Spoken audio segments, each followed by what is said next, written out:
Lajeromeny Brown's fate now lies in the hands of a jury. Deliberations are tomorrow morning. It's where we start. I'm Kenesha Dees. Brown is on trial for the capital murder of Huntsville stack agent Billy Clardy III in 2019.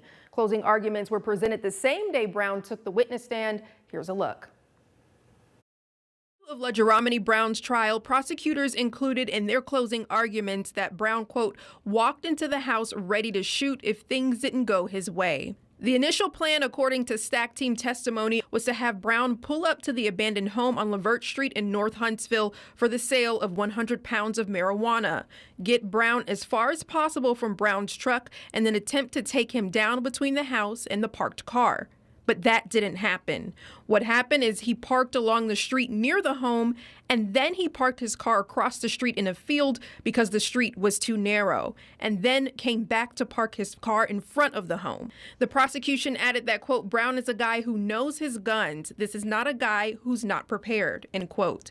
During Brown's testimony when he took the stand Thursday, he said he was, quote, startled after seeing someone emerge from a room off the living room.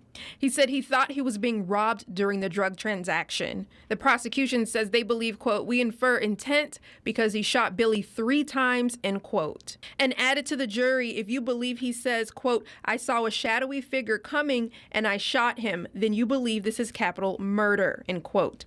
Closing arguments from the defense talked about what the jury could consider aside from capital murder. That included felony murder or manslaughter. The defense added that, quote, at no time did anybody on my team suggest to Mr. Brown what to say to you. It's not in my nature, end quote. This is referring to Brown taking the stand. The defense continued by saying, quote, Brown reacted to the situation as he described. The law says my client is instilled to rely on what he perceives. The defense saying, quote, they are not here asking you to let him walk away out of here willingly. I'm asking you to consider under these circumstances, you may not be convinced under a reasonable doubt my client is guilty of capital murder.